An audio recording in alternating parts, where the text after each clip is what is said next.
There are many maps of human development.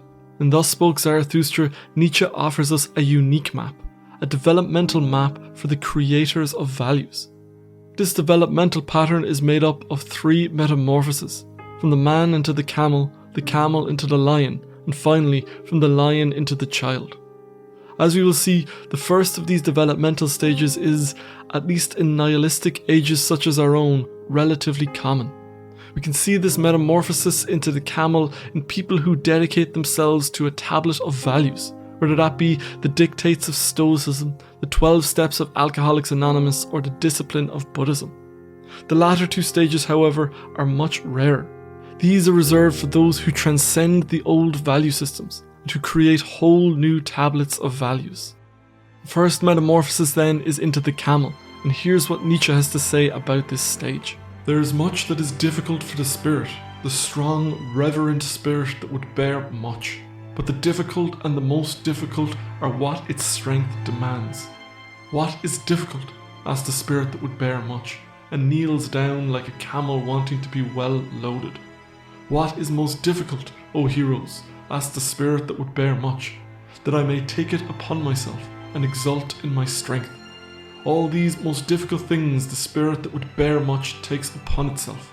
Like the camel that, burdened, speeds into the desert, thus the spirit speeds into its desert.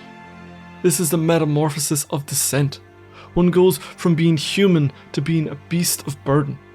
Transforming into the camel means becoming a servant to something higher, apprenticing oneself to a system greater than oneself.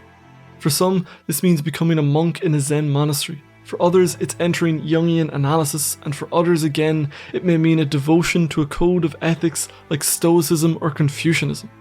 The heavy burden that the camel takes on is a collection of thou shalts, a code of behaviour, a way of seeing the world. But not just any code of behaviour or worldview. It's a system that takes one on the most ancient journey in the history of philosophy, the journey of self-knowledge and self-mastery.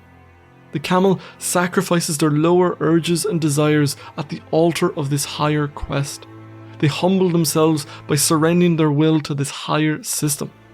As Nietzsche puts it later on, the camel renounces and is reverent. In the Book of Mormon, there's a great parable about the tree of life, in which the path to the tree of life lies through an impenetrable fog, and the only way to get there is by holding on to the rod of iron. This rod of iron leads one on a straight and narrow path to the tree of life. This rod is the way of the camel, whether the substance of that path be Mormonism, Stoicism, or Vipassana. This is the heavy burden that the camel bears, the weight of discipline and the valuations of this mastery which bring the camel to a knowledge and mastery of itself. Liminality is a term in anthropology for the space between spaces. It is the transitional stage when something has ceased to be one thing, but is yet to become something else. We presently live in an age of liminality. In non-liminal times, the first metamorphosis is enough. One surrenders to a higher law and it nourishes them and sustains them. But in ages of nihilism like our own, the old tablets of values lose their grip on the psyche. These are the ages out of which new tablets of values emerge. And for these new tablets to be born, the camel must first become the lion. Here's Nietzsche's description of this metamorphosis. In the loneliest desert, however, the second metamorphosis occurs. Here, the spirit becomes a lion who would conquer his freedom and be master in his own desert. Here he seeks out his last master. He wants to fight him and his last god. For ultimate victory, he wants to fight with the great dragon. Who is the great dragon whom the spirit will no longer call Lord and God? Thou shalt is the name of the great dragon, but the spirit of the lion says, I will. Thou shalt lies in his way, sparkling like gold, an animal covered with scales, and on every scale shines a golden thou shalt. Values, thousands of years old, shine on these scales, and thus speaks the mightiest of all dragons. All value of all things shines on me. All value has long been created, and I am all created value. Verily, there shall be no more I will. Thus speaks the dragon. My brothers, why is there a need in the spirit for the lion? Why is not the beast of burden which renounces and is reverent enough? To create new values, that even the lion cannot do. but the creation of freedom for oneself for new creation, that is within the power of the lion. The creation of freedom for oneself and a sacred no even to duty. For that, my brothers, the lion is needed. To assume the right to new values, that is the most terrifying assumption for a reverent spirit that would bear much. Verily to him it is preying, and a matter for a beast of prey. He once loved thou shalt as most sacred, now he must find illusion and caprice even in the most sacred, that freedom from his love may become his prey. The lion is needed for such prey. Most of us spend our whole life couched in the value system of our culture. As Foucault would put it, we are dragged 1,000 different directions by the field of force relations. This field is immanent in the way that gravity is.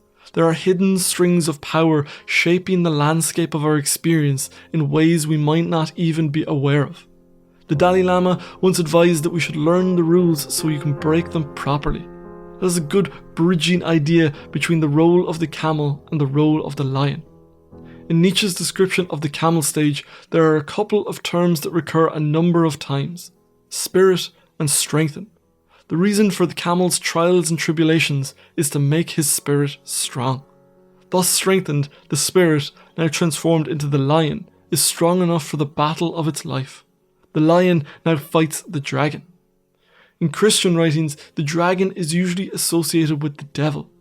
Nietzsche now says that our Lord and God has become this devilish monster of the underworld. The tablet of values which moulded the spirit must now battle its own creation. The spirit which loved and adored this Lord and God for everything that it gave to the camel must now fight that which it loves. The role of the lion is a carving out of space. It fights back the dragon with its shining scales of values. Each value a force relation, pushing the lion to act in a certain way. These same thou shalts that moulded the spirit into what it is are now what hinders it.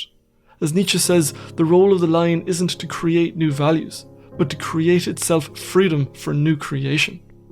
As Brené Brown talks about in her work on vulnerability, shame and creativity, something truly new is incredibly fragile. The overwhelming tendency of the status quo is to suffocate all change. This is the meaning of Herod's massacre of the innocents in the Bible. The old order kills all the newborns in the land for fear they will displace it. And so the lion's work is to create a safe space, a womb free from the domineering force relations of the dragon. Notice that Nietzsche never talks about the lion killing the dragon. You cannot eliminate the values of ages gone by, but what you can do is fight for the freedom not to be dominated by them. The spirit of the lion asserts its I will against the dragon's thou shalt. He has followed the rules, followed the map, but the time for transcendence is coming, and for this he needs to turn his back on duty and fight for his right to create. This is the work of the lion. It is a magnificent achievement, but the lion is merely the midwife. With its work done and a safe space carved out, sheltered from the dragon, the lion can now become the child. But say, my brothers, what can the child do that even the lion could not do? Why must the preying lion still become a child? The child is innocence and forgetting, a new beginning, a game, a self-propelled wheel, a first movement, a sacred yes. For the game of creation, my brothers, a sacred yes is needed. The spirit now wills his own will, and he who had been lost to the world now conquers his own world. First blush, the child seems an odd character to end the developmental sequence from man to camel to lion. But this archetypal child is the perfect image of the innocence required to birth new values. The creation of new values requires a beginner's mind. The child of the Three Metamorphoses has come into existence, free from the crushing gravity of the dragon thou shalt. It comes into being in a space that is safe from thou shalt's scales of values, and so it can do what children do best. It can play. In the fragments of Heraclitus, we find the idea that time is a child playing a game. In his commentary on Heraclitus in his book Philosophy in the Tragic Age of the Greeks, we can see the foreshadowing of Zarathustra in Nietzsche's reading of the cryptic philosopher. A coming to be and a passing away, a building up and tearing down, without any moral glossing, in innocence that is forever equal. In this world, it belongs only to the play of artists and children. And as the child and the artist plays, so too plays the ever-living fire. It builds up and tears down in innocence. Such is the game that the Aeon plays with itself.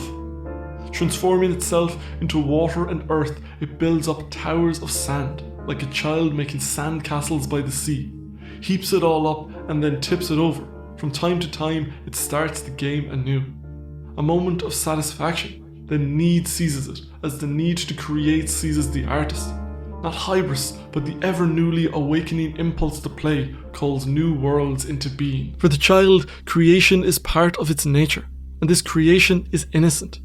When a child stacks a tower of blocks and then knocks it to the ground, it isn't out of malice towards the creation, but out of a desire to create something new. It is this living spirit of creation that is the essence of Zarathustra's child. This aliveness stands in total contrast to the ossified institutions of thou shalt's values. In nihilistic ages, there are many new tablets of values created.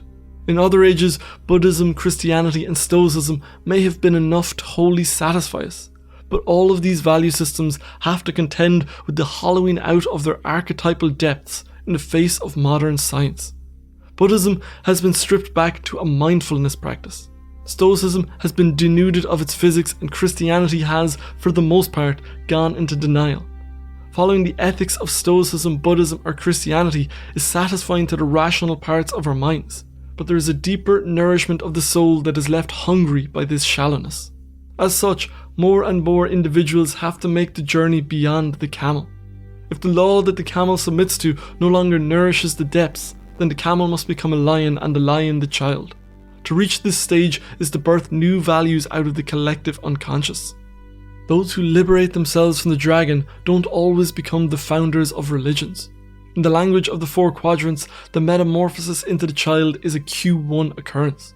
It takes a particular confluence of factors in the collective landscape for a new tablet of values to go viral and for this value meme to spread through a culture. The same pattern occurred in the ancient world, and there were many tablets of values that were created and tested, from the cults of Mithras, Isis, and Jesus to the Gnostic sects and the widely popular philosophical schools of Stoicism and Epicureanism. Ultimately, it was Christianity whose tablet of values became the new gold standard for the West. But in times of nihilism, there are many competing value systems. Seen from the mimetic perspective of Richard Dawkins, the previous value meme dies. In the case of the ancient world, it was polytheism. In the case of the modern world, the husk is Christianity. As this value structure decays and loses its stickiness in the cultural psyche, a new niche opens up, and a number of memes vie to fill that niche. Today we can see many memes vying for this niche. Some, as we have already touched on, are also ancient, like Buddhism or the animism of indigenous peoples, or else the resurgence of ancient philosophical schools like Stoicism. But there are also many modern trends like scientism, futurism, and transhumanism, and the depth psychology of Jung that are vying for the same mimetic niche. Behind each of these memes is a Nietzschean child creating new sand castles of values, while the great dragon thou shalt waits to see whether this child's creation will become another scale on its back to ward off future creators. That concludes this exploration of Nietzsche's Three Metamorphoses. There's much more that could be said, especially in exploring points of contact between this developmental map and Jung's individuation process, as well as his exploration of the chakra system as a model of spiritual psychological development, as we explored in the earlier days of the channel. This isn't a developmental pattern that most humans will go through. This is the development of spirit. It's the attainment of self-transcendence and of cultural transcendence. It is the birthing pattern of prophets and sages. That's everything for this episode of The Living Philosophy. I'd like to thank Shane, Croissant Eater, and all the other patrons for their support of the channel. If you'd like to get access to weekly bonus episodes, monthly Q&As, and get your name in the credits like these fine people, then you can head over to Patreon. As ever, if you have any thoughts, insights, or feedback, I'd love to hear from you down in the comments. Otherwise, I shall see you next time. Thank you for watching.